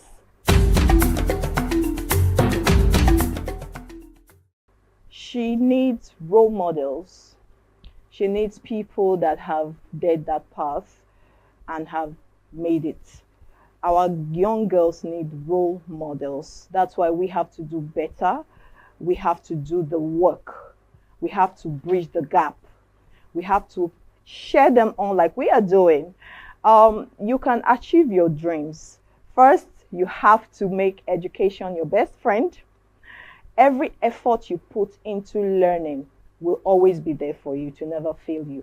Boys will break your heart, people will break your heart, but every effort you put towards learning anything, everything will always come through for you. So for you to achieve your dreams, look towards the right people, look towards the right direction. There are people that have achieved in that route. I will encourage you to look up to them, learn from them. That is just the way to achieve your dreams. My message to the Warri Child, like I said, I represent the brand Warri Girl Child. We are letting the world know that we are not vile, we are not roused, we are educated, we compete intellectually, we have good things ahead of us. We can do it on the global platform, we can do it on the national platform, and we are everything there is to be a woman. I would encourage you, Warri Girl Child, make education your best friend. Make education your best friend. Learn new things. Learn new languages. Okay? And the sky will be your starting point. We are always here to cheer you up. Don't forget that my name is Ruth Edema Collins from Root Gender Foundation, and from all of us wishing you the best, we say keep watching Atlantic TV. Ruth Gender Foundation. Don't miss out on exciting news, events, and more. Stay connected by following us on Facebook, YouTube, and Instagram at Atlantic Media and TV. Behind closed doors, too many suffer in silence. Too many lives are scarred by violence in the very place that should bring peace, the home. Domestic violence is not love. It is pain. It breaks trust, destroys lives and families, and steals futures. Domestic violence is not a private matter. It's a violation of dignity, and it must end. Because hitting a woman does not make you a man. But correcting her in love and staying in peace with her is God's plan. Together, we can raise our voices, protect the vulnerable, and rebuild lives. Say no to silence. Say no to fear. Say no to domestic violence. Powered by Atlantic Media and TV.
Atlantic TV.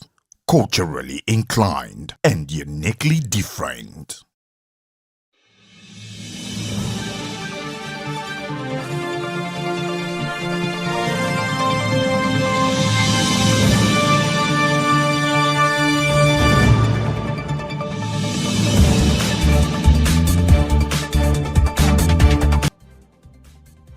Hello and welcome to our daily news roundup on Atlantic TV. I am Mike Egobadia. Here are our top stories. Federal government reaffirms push for telemedicine, digital health innovation. Oborori declares 8.4 billion naira to Superdec debt to restore contractors' confidence. Tinubu swears in new minister, conveys first effect meeting since July. And WIMBI's 2025, Oyedele urges entrepreneurs to formalize business for tax benefits. And on the foreign scene, China backs Nigerians' anti-terror fight, rejects foreign interference. And on sport, fans kick as FIFA picks South African red for Nigeria-Gabon playoff. Now to the news in full. The federal government has restated its commitment to advancing telemedicine and digital health technology as key drivers for achieving universal health coverage across Nigeria. Salako said the ministry remains focused on breaking both physical and financial barriers to healthcare, using technology as a tool to connect Nigeria in rural and underserved areas with qualified medical experts. He explained that the Nigerian Digital in Health Initiative and the Health Sector Renewal Investment Program are central to President Tinubu's Renewed Hope agenda, which seeks equitable and affordable access to care. The minister also revealed that the upcoming National Telehealth Sustainable Framework will serve as a blueprint for integrating digital health and telemedicine across all levels of healthcare delivery. Meanwhile, FCT Health Secretary Dr. Dalapo said the territory has already commenced telemedicine service at primary healthcare centers, with the first digital consultation booth launched in Duse and Makarata. She noted that the initiative has boosted maternal care and raised skilled birth attendance in the FCT from 25 to 102%. Health experts, including Mobile Health International founder Dr. Fumi Adeware, urged the government to institutionalize telemedicine as a permanent pillar of healthcare delivery, ensuring that every Nigerian, regardless of location, can access timely and quality medical attention. Minister of State for Health and Social Welfare, Dr. Salako, gave the assurance at the 2025 Nigeria Telehealth Conference in Abuja. Team Scaling Telehealth for Universal Health Coverage in Nigeria, Pathway to Sustainability. The federal government has unveiled a new agricultural mechanism program under its Renew Hope agenda, calling on farmers, women, youth, and agripreneurs to apply. According to the presidency, the program offers access to modern tractors and implements with fixable repayment plan, backed by a 3-year maintenance package and a digital monitoring technology. Applications are open to individuals and mechanization companies, with special provisions for women and youth between the age of 18 and 35. The scheme also provides a 3 to 5 year length option, a 15% interest rate, and also a 25% down payment, all aimed at easing access to modern farming tools. Earlier in June, President Bola Ahmed Tinubu had flagged off the first phase, which includes 2,000 tractors, 50 bulldozers, 12 mobile workshops, and over 6,000 farming implements nationwide. The president said the move aims or aligns with his administration commitment to strengthen food security and modernize Nigeria's agricultural landscape. Interested applicants are encouraged to visit the Bank of Agriculture or Partner Service Hub nationwide. Officials said the goal is simple: to put more tractors in the hands of farmers and more food on the tables of Nigerians. The initiative, known as the Renewed Hope National Agricultural Mechanization Program, is being implemented through the Bank of Agriculture in partnership with Helfa Nigeria. And talking other major ones, especially in Delta State, the Delta State Governor, Sheriff Oborowori, has approved the release of 8.4 billion naira to the Delta State Oil Producing Areas Development Commission to offset long-standing contract debt accumulated between 2010 and 2023. At the press briefing in the Government House in Asaba, Commissioner for Works, Rural Roads and Public Information, Charles Anyao, said contractors owed 20 million naira and below will be paid in full, while those owed about 20 million naira will receive 50% in the first phase. Anyao explained that the decision reflects Governor Sharif's Oborowori resolve to address inherited financial obligations in line with his more agenda. Meaningful development opportunities for all, realistic reforms, and enhanced peace and security. He added that the gesture follows the governor's earlier approval of 10 billion naira for pension arrears and other welfare payment to workers and retirees. In reaction, Managing Director of the SUPADEC, Chief Festus, lauded the governor's intervention, describing it as a major step towards restoring trust and ensuring continuity in project execution. He also confirmed that the debt-covered projects such as rural roads, school rehabilitation, water schemes, jetties, and community development initiatives. The development have been widely welcomed across all oil-producing community, with residents expressing hope that renewed funding will accelerate infrastructural delivery and strengthen confidence in the Oborowori's administration commitment to inclusive growth. The intervention, according to government officials, is part of efforts to rebuild contractors' confidence, revitalize grassroots development, and stimulate economic growth across state oil-producing communities. President Bola Ahmed Tinubu has sworn in 2 new ministers, Dr. Bernard Doro and Dr. Kingsley Ude, officially inducting them into this Federal Executive Council at the State House in Abuja. At exactly 1:52 p.m., the President administered the oath of office to Dr. Bernard Doro, a UK-trained clinical practitioner from Plateau State, and Dr. Kingsley Ude, a senior advocate of Nigeria and former Attorney General of Enugu State. Doro replaces Professor Niwata, who left the cabinet after emerging as APC national chairman, while Ude succeeds Uche Nnaji, who resigned in October amid controversy over his academic records. Thursday's swearing-in brings Tinubu's cabinet strength to 48 ministers. During the opening section of the Federal Executive Council meeting, the coordinating minister of the economy, Wale Edu, announced that Nigeria's $2.35 billion Euro bond was oversubscribed by about 453%, attracting $13 billion in investment orders. He said the next phase of reforms will review tariff, removing import barriers, and optimize fiscal management for inclusive growth. The FEC meeting later went into a closed-door section as discussion continued on key national economic and policy reforms. The brief ceremony, which took place just before the commencement of the first FEC meeting since July, restores ministerial representation for Plateau and Enugu State. We need to go on a break now, but when we come back, more news across Nigeria, as well as business, sports, and foreign news. Join us again. Don't miss out on exciting news, events, and more. Stay connected by following us on Facebook, YouTube, and Instagram at Atlantic Media and TV. Every year, millions of lives are stolen, dreams cut short, futures traded in silence. Human trafficking is a modern-day slavery. It hides in plain sight, tearing families apart and trapping the vulnerable in fear. But together we can end it. Together we can protect, we can rescue, and we can give hope. Say no to exploitation. Say no to slavery. Say no to human trafficking. Powered by Atlantic Media and TV. Alright, my name is Desoka, the comedy catalyst, one of Nigerian comedy. Alright guys, back again, yes boss, my name is Osh Baby. Yemi Alade. Yeah, what up people, it's your boy Victor AD. Girl Ninyola. My name is my wife, Naija Celebrity type man. My papa say, who won't carry cow, waka follow the cow. I know the life for you. I see you know you're watching the Atlantic TV. Keep watching Atlantic TV. Atlantic TV. Keep watching Atlantic TV. Keep watching Atlantic TV. Keep watching Atlantic TV. Atlantic TV. Informative, educative, interesting, entertaining. Worldwide, international. Don't go anywhere, I'll catch you.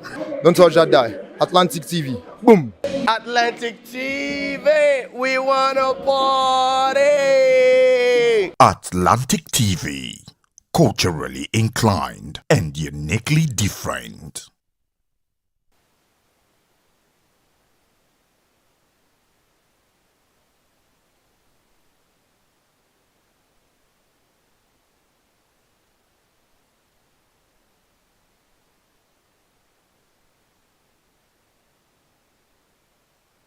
Don't miss out on exciting news, events, and more. Stay connected by following us on Facebook, YouTube, and Instagram at Atlantic Media and TV.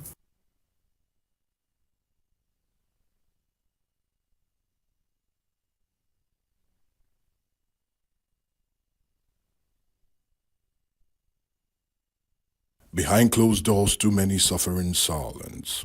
Too many lives are scarred by violence in the very place that should bring peace. What's happened? Home. Domestic violence is not love. It is pain. It breaks trust, destroys lives and families, and steals futures. Domestic violence is not a private matter.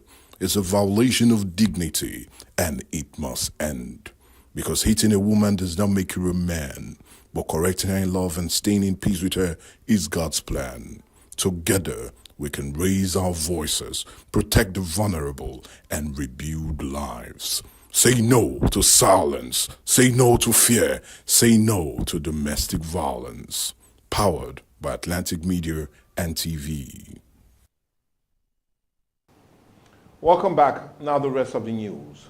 Chairman of the Presidential Committee on Fiscal Policy and Tax Reforms, Taiwo Oyedele, has called on Nigerian entrepreneurs to formalize their businesses to enjoy the benefit of federal government people-focused tax reforms.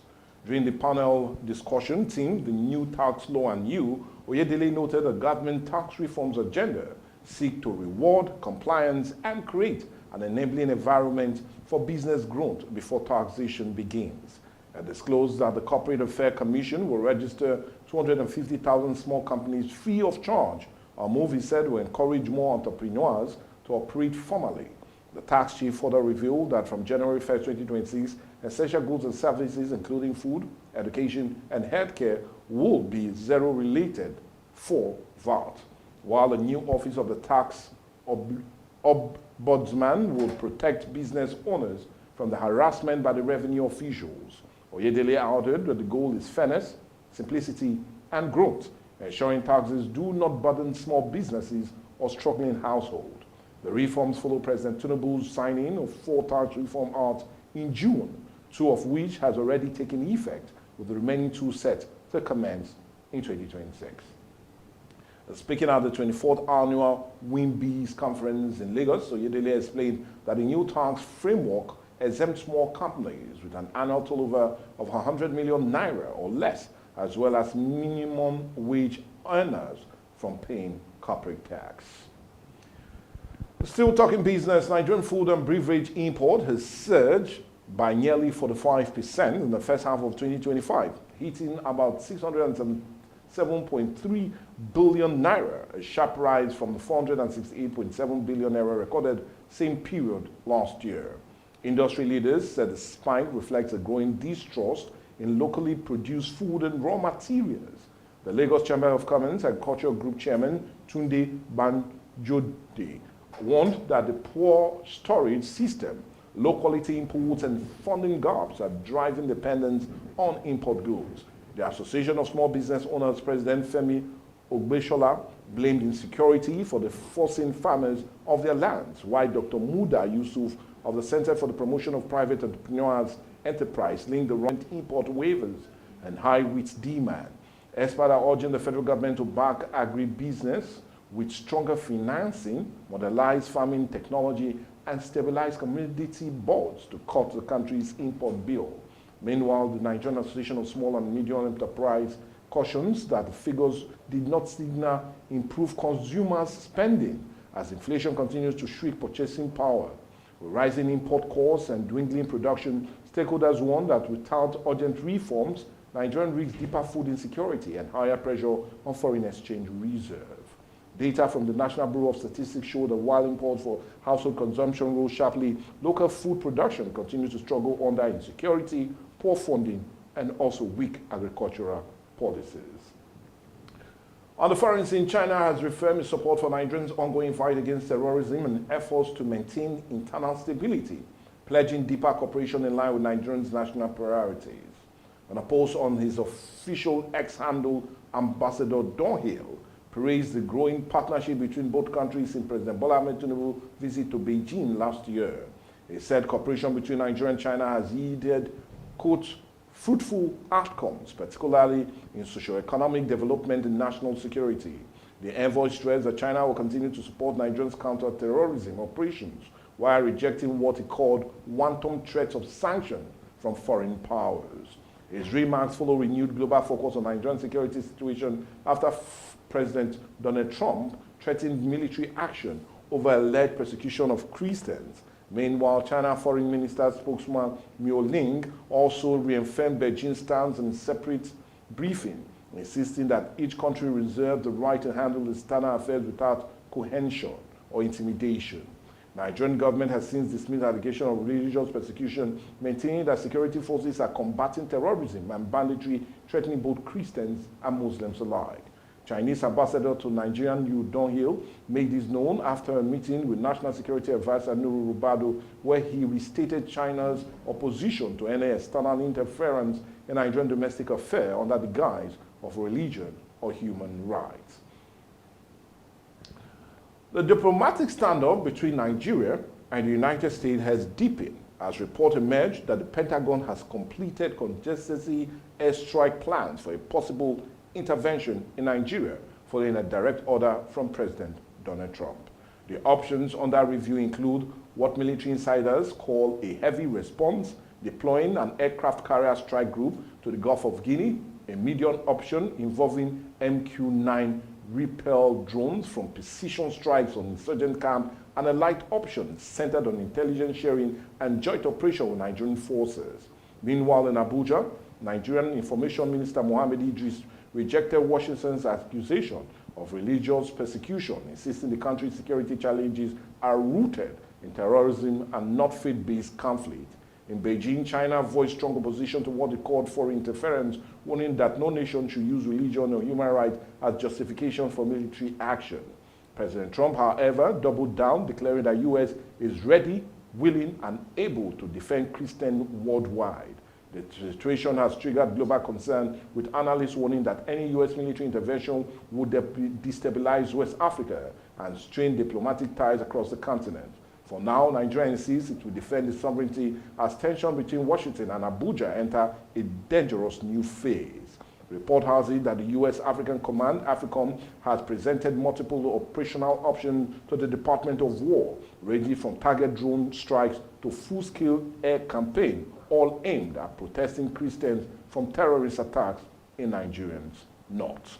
Away from that now to sporting news, football fans across Nigeria are up in arms after FIFA named a South Africa officiating crew for the Super Eagles 2026 World Cup playoff leg against Gabon, raising concerns about fairness and neutrality. Their appointment has sparked outrage both online and within Nigerian Football Federation, with a senior NFF official describing the decision as baffling, citing strained football relations between Nigeria and South Africa. Social media users also joined in the protest. The South African minister once said he doesn't want Nigeria at the World Cup, and now CAF names South Africa to officiate. This isn't fair. The NFF is reportedly considering a formal protest to FIFA, insisting the match deserve officials from a neutral country.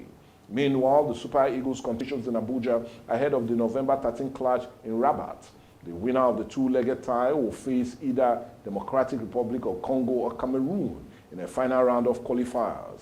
While FIFA insists referee selections are made on neutrality, Nigerian fans say perception matters, and this latest call has left a sore taste ahead of the crucial World Cup showdown.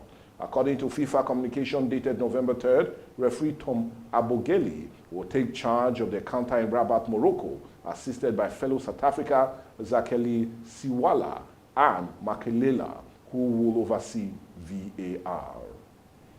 Still on the sporting scene, Nigerian head coach Eric Cheli says managing the Super Eagles have become a personal mission, declaring that he now considers himself Nigeria.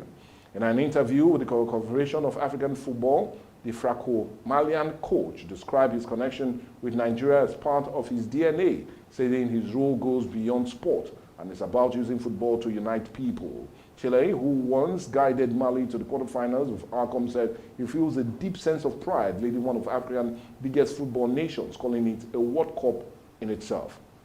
He revealed that he has always admired the Super Eagles, recalling that 1998 World Cup as a fan who even bought Nigerian jersey. Under his leadership, the team has rediscovered tactical balance, intensity, and mental strength. Qualities, he says, will make Nigeria difficult to stop at next year's AFCON and the World Cup playoff. When asked what headline he'll love to see after the next African Cup of Nations, his answer was simple: Nigeria, champions of Africa. With growing confidence and unity in the Super Eagles camp, Chile's declaration is fast resonating with fans across the nation. Chile, who took charge in March 2025, has led Nigeria's resurgence with 4 wins and 2 draws and 6 World Cup qualifiers, restoring belief in the team and uniting fans ahead of a new vision. And with that, we'll now need to call him Chile, but we'll give him an Igbo name, Chukwu Chile. Well, anyway, that's the end of the news right here on Atlantic TV. We'll advise you if you have any news worthy, we'll definitely love you to drop it on our platform, and definitely we'll get to you. I still remain Michael Gobadia. Bye for now.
Atlantic TV, culturally inclined and uniquely different.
When the lights go out, who do you call? Tikado! Tikado Energy Solutions Limited, your plug for electrical power, surveillance system, and entertainment. From expert electrical installation to efficient eco-friendly solar inverter systems, no matter the size, Tikado delivers smart energy solutions designed for today and tomorrow. We also help you secure your space with our cutting-edge security and surveillance system. Enjoy crystal clear entertainment with our professional DSTV and cable TV installation. Visit Tikado today at Block F4, Suite 41 and 42, HFP East Line Plaza, Abraham Adesanya, Aja, Lagos. Or call 0906 902 5025 or 0815 176 6817. Explore our services at tikado.com.ng. Tikado Energy Solutions Limited. Power, protection, peace.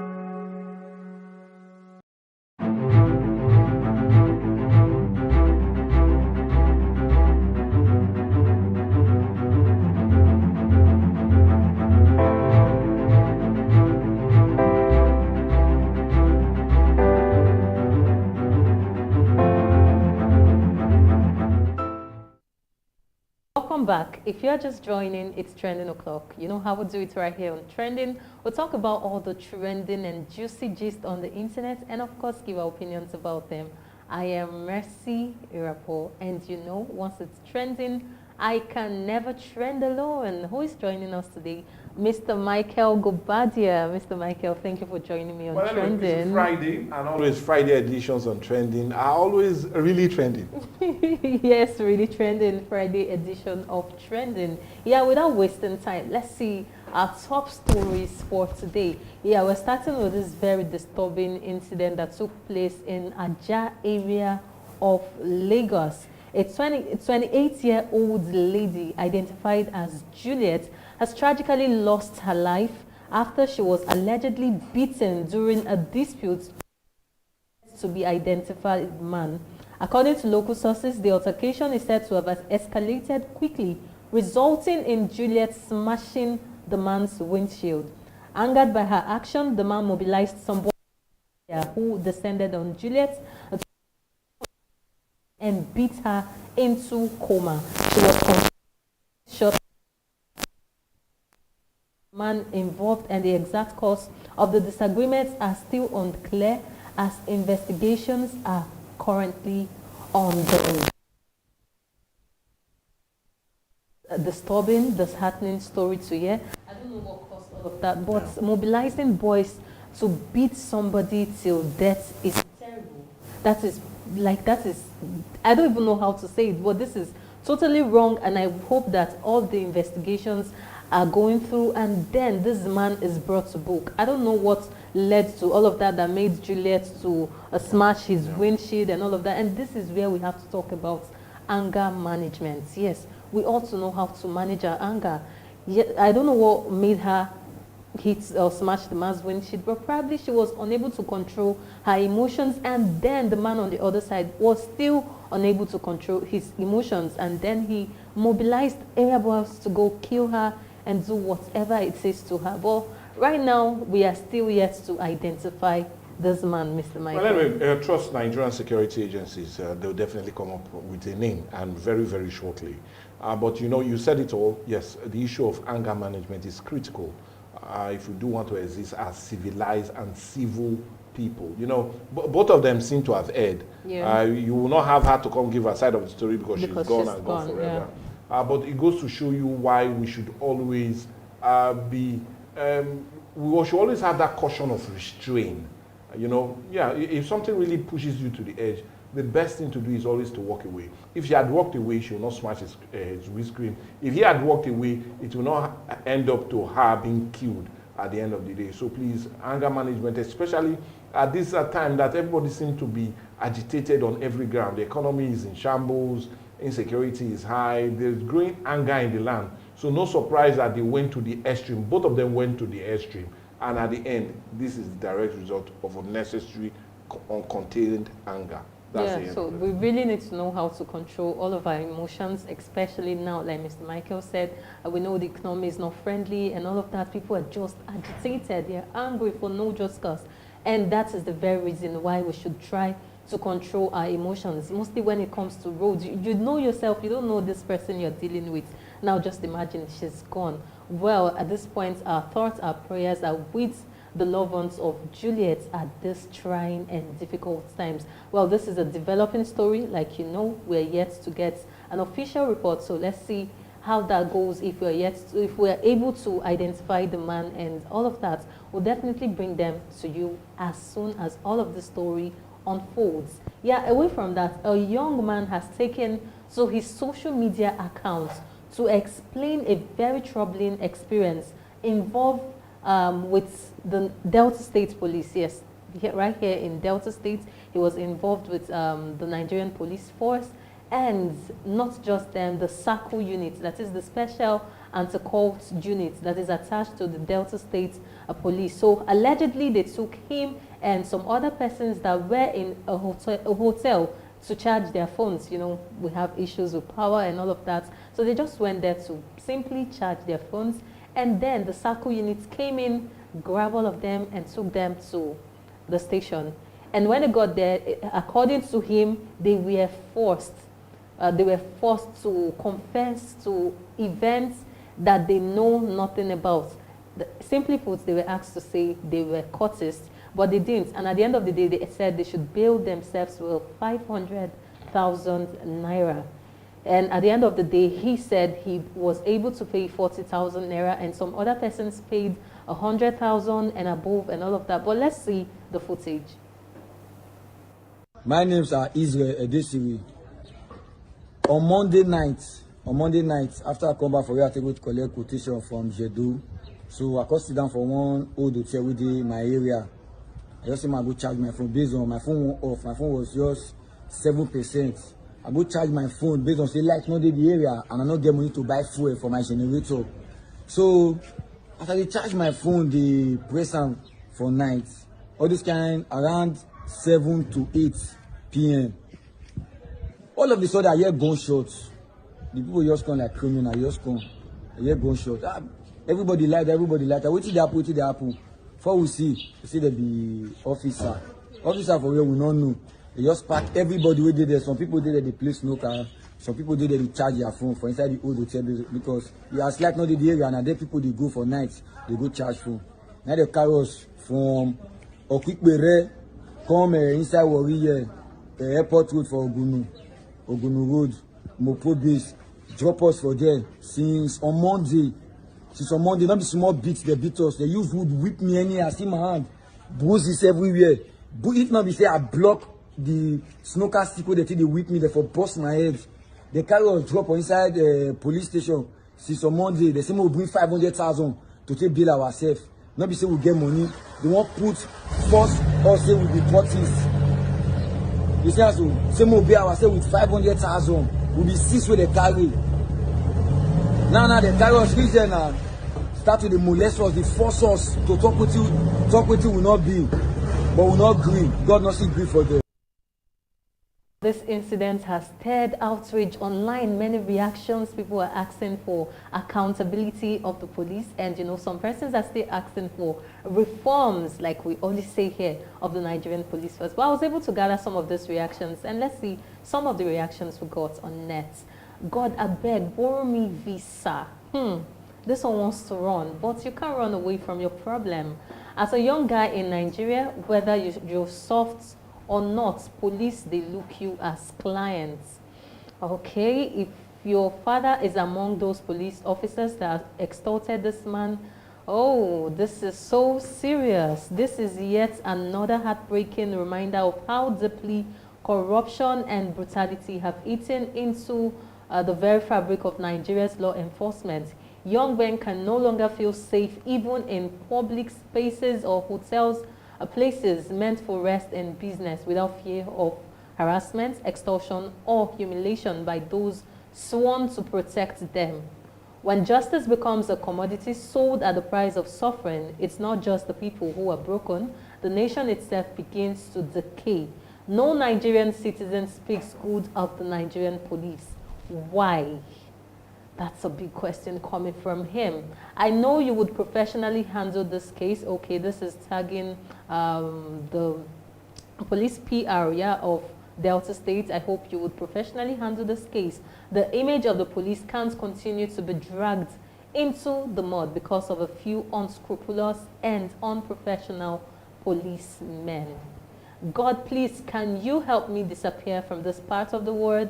The worst part is that the whole system is so corrupt that you don't even know where to start sanitizing. I am tired. I believe everything he said. Delta State Police are okay. They did this to me twice. Somebody's coming out to say he has experienced this before. First one, they entered the drinking spot where we were watching Champions League and arrested everyone. We all paid bail. Now DPO count us for station before they put us for sale. Interesting one coming from him. One of the biggest problems we are facing in Nigeria today is illegal arrest of youths in the name of Yahoo, extorting money from innocent youth and people. Extorting money from innocent youth and people. That's a serious one. It's high time our dear leaders look into this. He should sue. Police should not contact him. Please, sir, don't you think it is high time in your benevolent manner sue Nigerian police? Because this is abuse of human rights and profiling. It's high time police understand that it's not about returning the money. Please, sir. Okay? That's so normal in the land of injustice. I have been praying not to meet this police palaver because it might lead me to jail, because I can't stand to be intimidated or harassed by the so-called police. A lot will happen. Interesting. But the thing is, why do we keep getting all of this? That is my own issue. We keep coming here every day to talk about police harassment, police brutality. Well, it seems as if nothing is being done. We keep hearing of more cases every day. The last time I said I wasn't going to talk about the Nigerian police again. I said that was going to be the last. But sadly, it's not the last, because we're having all of these cases every day and we keep talking about them, hoping that we'll see this change. But yet, no change, Mr. Michael. Well, it's quite a sad reality, especially, you know, when the Nigerian Police Force Delta Command seems to be always in the bad news. You know, it gives us every reason to be concerned. And I just hope the needed authority, especially the Commissioner of Police, will do more to sanitize his men, especially erring men should also be brought to book to be more like a deterrent to all of those that want to also soil the good image of the Nigerian police. More needs to be done, especially at this case. And you know, this is a thing that brings fright to the heart of many young men, especially when they see the police. There's this always big distrust, a feeling of hatred, and all of that needs to end. Remember the NSAS that erupted in 2020 in the whole Nigeria started here in Delta State. On account of this, please, it's time we take a different leave and let that big distrust and mistrust of young Nigerians against the Nigerian police force come to an end on account of the police being more civil and being less corrupt. We're talking about the bad ones, not the good ones, in dealing with Nigerian, the citizens of Nigeria. Yeah, that's just the yeah. honest truth. Well, as of the time of this report, the Nigerian police is yet to issue an official statement regarding these allegations. Well, we'll bring more updates. Like, you know, it's still a developing story. We hope to hear from the Nigerian police force soon. So once we get more updates, we'll definitely bring them to you. Away from that, a very heartbreaking story surfaced online involving a woman whose trusted driver allegedly betrayed her in the worst way ever. The woman is crying out for justice after her driver, identified as Ibrahim, reportedly duplicated her house key, gained access to her bedroom, and stole a box filled with dollars, money she had saved for her daughter's school fees. This is a very sad story, a very disturbing one. Well, let's see the footage. This man you are looking at on the screen was my driver. I hired him in July. Started working with us in July. I paid him well. Every of my events, I give him money. I give him money. Every customers will give him money. Clients will give him money. I did not know he has a mission. I did not know how he managed to duplicate my keys. He took me to the office on Monday. While I was busy at the office, he came back home. He came back home and he took away all the money I have been saving since over a year ago. Every dollar that I've been saving for my son's school fees. I kept those money at home because the last time his brother was going, we couldn't get money in the bank. I have some money in my domiciliary account, but we couldn't get it. So we ended up buying black market. So this time around, I try to be saving those money at home. At my event, people give me money. They dash me money. I make some money. Some customers will come to the store. They will buy in dollars. Instead of me to change it, I'll keep it. I've been doing this over a year. Very sad story that I even wanted to skip it, but it's trending, so we have to do it. And it has really generated lots of reactions from netizens. Let's see some of the reactions we got from net. This is why background checks and security measures matter. Why would you allow a driver inside your bedroom? Now for parlor, aim suppose ends. Oh my God, get him, find him. This is evil, pure evil. This is so bad. Where is that thief? The authorities should track him down as soon as possible. Some people are just born to steal. It's very bad. Yeah, some persons are just, I don't know. If you're being paid properly and all of that, then why then do you have to do this? The guy don't cash out this December. And funny thing is that he might be in one church on Sunday testifying of how his testimony came early. Oh, okay. That's how my MD's driver fled with over 9 million in a car boot with the car. He runs errands and goes to the bank to do transactions, but he waited for the perfect time to move. Was there any mention of husband in this story? Has Ibrahim been entering her room? Has Ibrahim accessed the box previously? Does Ibrahim have a family or guarantors she knows? Processing, those are big questions. This is horrifying and heartbreaking. Trust is everything and it's devastating. When someone you rely on betrays you like this, I hope she gets justice and that her daughter's school fees are recovered. The point of corrections, her son actually. Let's see if we have some more reactions. I pray she finds him. When she finds him, the money is still intact, which I doubt. There's an insider on this job. There's no insider. The guy is the insider. Looking at the security camera, he didn't waste time getting the bag and knowing where to find it. Except him and Mama here had a relationship that transcended the parlor. That's my take. Okay, it's so sad that even with CCTV in this country, you still can't guarantee the pep will be caught. Oh, okay, we saw lots of reactions that this whole thing brought, but the truth is, she actually said she arrested the guarantor, she arrested the wife, and some other persons related to this guy, but the guy didn't show up, and then the police said, you can't arrest third parties, you have to release this person, arrest somebody on somebody else's behalf, so you have to release, and she had to release them. So now she's stranded, she doesn't even know where to run to, she doesn't even know how to get the guy. Imagine somebody knowing that your wife was arrested because of you and you still did not come out. That guy is a hardened criminal. Mr. Michael. Well, anyway, I rather take a different line, and all she should be doing rather than crying is thanking God. Because we've seen on many occasions whereby he could also arrange for other persons to come and steal and at the end kill her on account of it. So rather than crying, she should be thanking God that it's only money that she lost and not her life. This same insider can also bring to the death of her in case he has other means. So she should be happy that, well, it is a thing of looking or staying alive. That's far more important. And it goes to show us that we should do more as it concerns background check. It is always so important. Ask question of where he has worked. Who did he work with? What made him leave the former place of work? Who is he? Where is he going to? It's not all about just getting a guarantor and knowing his house. No, it should be more than that, especially at this time that security seems to be on a heightened state. Please, it is always important. Now, how does he know where you kept the money in the room?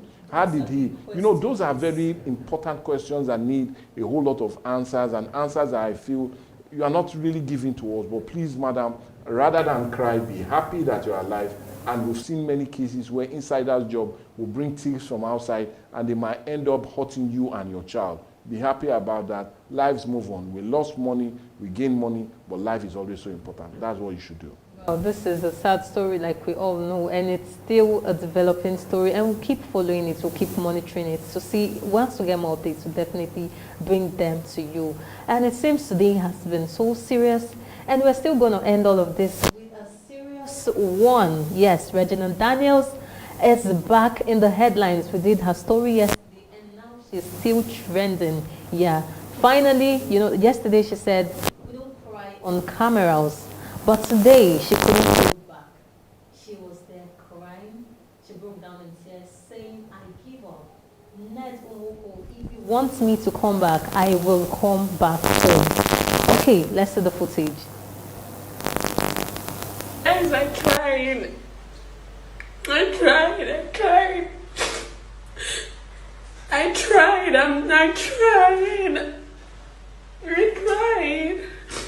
I feel like I'm going crazy. I'm losing my mind and it's not making any sense. I'm finally crying in front of everybody. But please, what am I even begging for? I don't know. Do you guys think it's easy? Every time I'm waking up, I'm seeing one thing. Oh, my brother online. Today I hear good news. Oh, it's about to be free. Tomorrow I hear another thing. Like, what's the problem? But I've tried. I'll go back. I'll go back. She said she will go back. Like, is it that Ned wants her to come back? Is that why he had to arrest his brother, her brother? That's what I'm still trying to get. But Mr. Ned will go.